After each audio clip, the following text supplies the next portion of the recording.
विडंबना यह है कि भारत जब अपनी आजादी की 75वीं सालगिरह मना रहा है, तब ये अरब देश भारत को सांप्रदायिक सद्भाव बनाने के सबक दे रहे हैं, और वो भी ऐसे देश जो ज्यादातर खुद या तो अलोकतांत्रिक हैं या फिर इनके यहाँ तानाशाही है। अब इन देशों में क्या हो रहा है, हमें इससे क्या करना है? वहां की जनता जो है वो खुद इनसे हिसाब मांगेगी। लेकिन ये देश भारत को प्रवचन ना ही दें तो बेहतर है, क्योंकि भारत सदा ही सबको साथ लेकर शांति से चलने वाला देश रहा है। अरब देशों से भारत के संबंध हमेशा से मधुर रहे हैं। अरब देशों को मॉडर्न बनाने में भारतीय कामगारों की बड़ी भूमिका रही है, चाहे वो गगनचुंबी इमारतें बनाने वाले कंस्ट्रक्शंस मजदूर हों या फिर बड़ी बड़ी कंपनियों के सीईओ। खाड़ी देशों में भारतीय समुदाय के बिना वहां की अर्थव्यवस्था की कल्पना करना मुश्किल है। कुल मिलाकर भारत के करीब 90 लाख लोग इन खाड़ी देशों में रहते हैं। इनमें सबसे ज्यादा 34 लाख भारतीय यूएई में रहते हैं। इसके बाद सऊदी अरब में करीब 26 लाख, कुवैत में 10 लाख, ओमान में करीब 8 लाख, कतर में करीब 7 लाख और बहरीन में करीब 3 लाख भारतीय रहते हैं। भारत के लिए फायदे की बात यह है कि ये लोग सबसे ज्यादा विदेशी मुद्रा यानी रेमिटेंस हर साल भारत लेकर आते हैं। इससे देश का विदेशी मुद्रा भंडार मजबूत होता है और इसी विदेशी मुद्रा भंडार से कच्चे तेल का इंपोर्ट बिल भरा जाता है।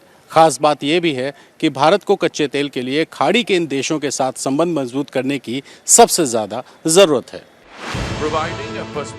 मार्च में पेट्रोलियम मंत्री हरदीप पुरी ने संसद में कहा था कि भारत अपनी जरूरत का 60% तेल खाड़ी देशों से आयात करता है।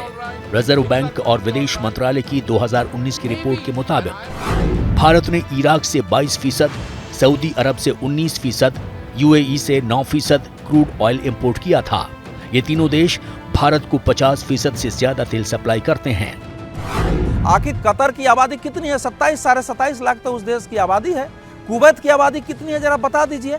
ये सारे देश जो है जिन्होंने बुला के पूछा है भारत से, उनकी हैसियत क्या है दुनिया में, उनकी आबादी कितनी है। अगर भारत जैसा देश उनका खरीदार नहीं रहेगा और तो उनके पास खरीदार बड़ा बचेगा कहां से? एक तबके का कहना है कि अगर भारत को अरब और दूसरे मुस्लिम देशों से तेल वाले ताने दिए जा रहे हैं, तो ये भी समझ लेना चाहिए कि ये देश भी दूसरी चीजों के लिए भारत पर निर्भर हैं, और अगर भारत इनसे नाराज हो जाए तो ये देश कैसे मुश्किल में पड़ जाएंगे। सबसे पहले बात करते हैं कतर की। कतर उन देशों में है जहां प्रधानमंत्री नरेंद्र मोदी ने प्रधानमंत्री बनने के 2 साल के भीतर ही पहला दौरा किया था। 2016 में प्रधानमंत्री मोदी जब कतर गए थे तो उस वक्त उन्होंने भारत और कतर के बीच गहरे संबंध की चर्चा की थी। भारत और कतार के संबंध बहुत ही घनिष्ठ संबंधों के रूप में एक दूसरे को घनिष्ठ मदद करने वाले, उपयोगी होने वाले संबंध रहे हैं। किसी देश के शासक जब मेरे देशवासियों की इतनी तारीफ करते हो तो आप कल्पना कर सकते हैं मेरा सीना कितना फूलता होगा।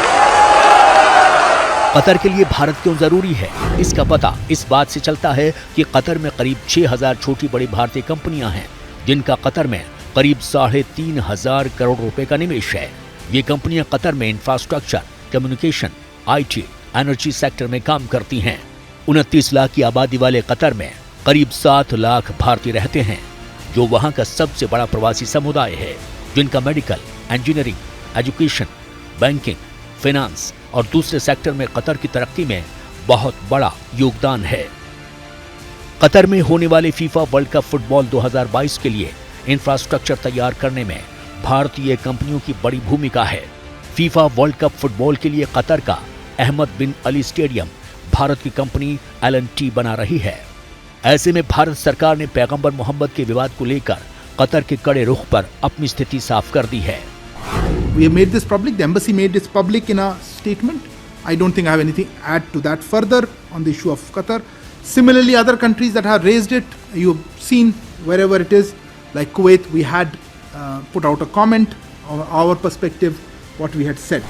सऊदी अरब भी उन खाड़ी देशों में एक है जिसने बीजेपी प्रवक्ताओं के बयानों पर प्रतिक्रिया दी है, लेकिन इस प्रतिक्रिया को देने में वो कितना आगे बढ़ गया है, ये जरूर एक बहस का मुद्दा है। अगर एक तरफ भारत सऊदी अरब से कच्चा तेल खरीदता है, तो दूसरी तरफ भारतीय कामगारों के भरोसे ही सऊदी अरब की अर्थव्यवस्था आगे बढ़ रही है और बिना भारतीय कामगारों के उसकी कल्पना करना भी मुमकिन नहीं है। सऊदी अरब वो देश है जहां पर इस्लाम धर्म के सबसे बड़े धार्मिक स्थल मक्का और मदीना हैं। ऐसे में पैगंबर मोहम्मद से जुड़े मुद्दे को लेकर सऊदी सरकार का बयान आना स्वाभाविक है। लेकिन पिछले कुछ सालों में भारत ने सऊदी अरब से अपने रिश्ते को जिस तरह से बढ़ाया है, उसे लेकर सऊदी सरकार की प्रतिक्रिया थोड़ी तीखी लगती है। पिछली शताब्दी में सऊदी अरब के लोगों की मेहनत और कुदरत की नेमत ने डेजर्ट के रेत को सोना बना दिया। अगर चाहता तो सऊदी अरब का नेतृत्व आराम से बैठ सकता था, मगर आपने आने वाली कई पीढ़ियों के बारे में सोचा, भविष्य की चिंता की। अगर भाजपा के प्रवक्ताओं ने संयम नहीं रखा, इसी तरीके से वो अल्पसंख्यकों का राक्षसीकरण करते रहे मीडिया मंचों के ऊपर में, तो कुछ न कुछ तो अंतर्राष्ट्रीय प्रतिक्रिया उसके खिलाफ होगी ही। इसको इससे हमेशा बचा नहीं जा सकता। सऊदी अरब में भारत ने बड़ा कारोबारी निवेश किया है। सऊदी अरब में करीब 745 भारतीय कंपनियां हैं, जिनका वहां करीब $2 बिलियन यानी करीब 15,000 करोड़ रुपए का निवेश है। ये कंपनियां वहां इंफ्रास्ट्रक्चर, सॉफ्टवेयर, फाइनेंशियल सर्विसेज जैसे सेक्टर में काम कर रही हैं। सऊदी अरब में 26 लाख भारतीय रहते हैं, जो सबसे बड़ा प्रवासी समुदाय है, जिनका सऊदी अरब की तरक्की में बड़ा योगदान है। सिर्फ यही नहीं, हर साल भारत से औसतन 2 लाख लोग हज यात्रा के लिए सऊदी अरब जाते हैं। इतिहास साक्षी है कि भारत जब दुनिया की सबसे बड़ी इकोनॉमी था और सैन्य रूप से भी सबल था, तब भी हमने किसी पर दबाव नहीं डाला, किसी पर बल प्रयोग नहीं किया। भारत ने अपनी क्षमता और उपलब्धियों का पूरी दुनिया के साथ बांटा है।